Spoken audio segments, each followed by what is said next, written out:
Hello and welcome to this course on timeline advertising. In this course, we're going to cover how to drive targeted traffic from Twitter with ads that appear in people's Twitter timelines. This course is divided into 3 modules. Module 1 covers campaign objectives and details. Module 2 covers ad groups and targeting. And Module 3 covers creating the actual ad itself and launching the campaign.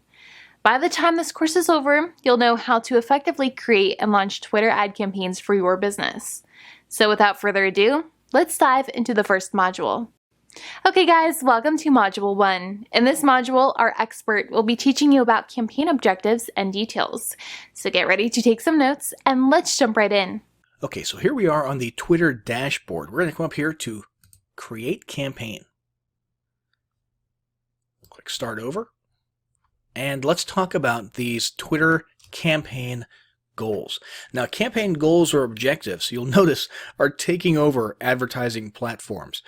Google, AdWords, Facebook, and a bunch of other ones have chosen to create this step in their ad creation process where you can choose common campaign objectives and then those guide you with hints and tailorizations throughout the ad creation process. We've already seen that with a few of the other big ones. Now we're seeing it with Twitter. And overall, I think it's definitely a good thing, certainly more user-friendly. If you've been doing some of these on your own, sort of ad hoc in the past, then you'll probably notice it's a little bit different now. So let's talk about app installs first. App installs is pretty simple. If you have a mobile app, if that's your business, and you want to get more people to install it on their phone, literally click a link on Twitter, and then that takes them to the App Store for your respective, OS, and then install your app. This is what you're going for. This is your campaign objective. The next one is followers. Now, it says on and off Twitter here, but obviously what we're talking about is gauging your campaign success by the number of people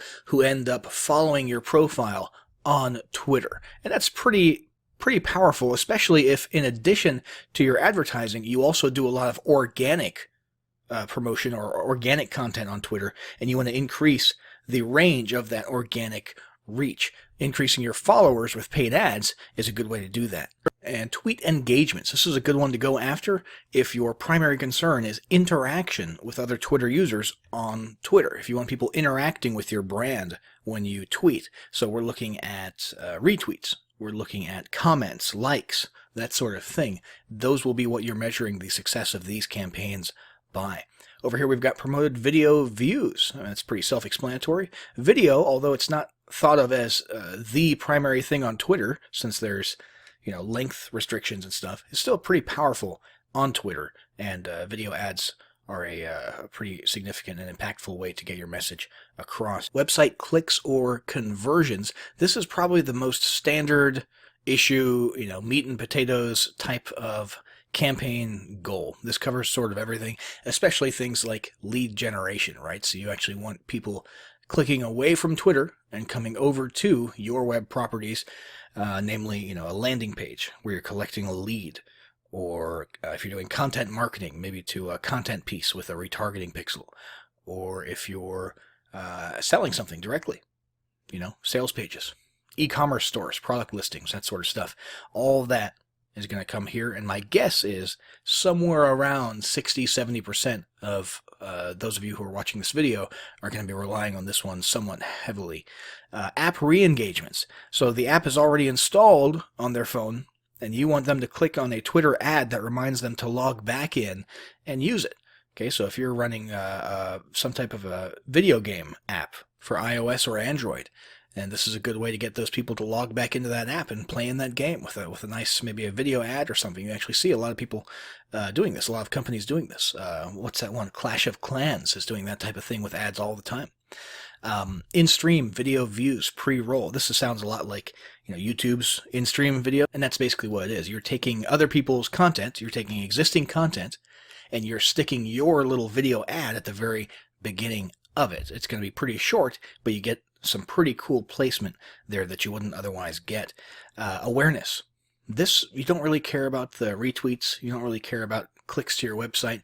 You don't even really care about followers. What you want is your brand identity, literally your name, your logo, your identity in front of as many eyeballs as possible. Okay, so this is based on, impressions. Even if people are just swiping by and not really super conscious of the fact that they've just seen your brand, you're sort of building that subconscious, top of mind awareness, and this is a good campaign for building that. So now let's go ahead and click on followers. Let's say that we're trying to build a follower campaign so that we can increase our organic reach without having to pay for ads on Twitter.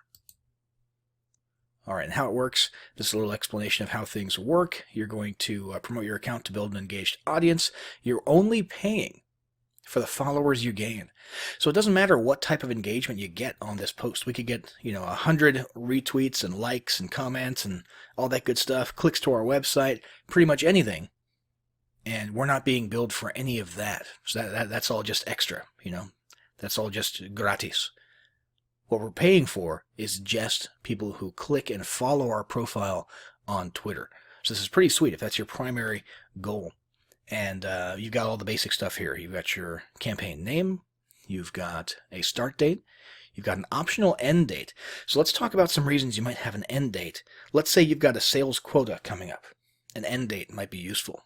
In fact, an end date in conjunction with accelerated delivery, which will spend your budget faster and try to get your ad in front of more eyeballs in a more frequent and quick way.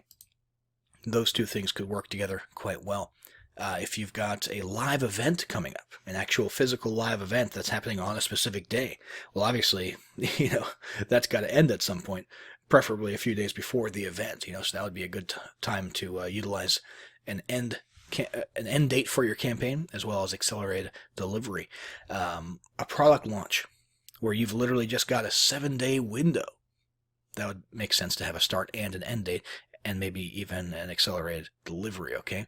But most people are probably just going to let ads run evergreen, most brands on Twitter, because it's a part of their actual, day-to-day life, their day-to-day advertising. Then we've got, daily budget. And then we've got total budget, which is optional. So if we want to spend, let's say, $25 per day, and sort of indefinitely, however, we want this particular campaign to run out after, let's say, $2,000, we can configure it in this manner. So after however many days, this will eventually grind to a halt when we hit our total budget, and then we can sort of stop and breathe and look back at the campaign to see how it performed and whether or not we want to change things up a little bit, start a new campaign, use a different approach.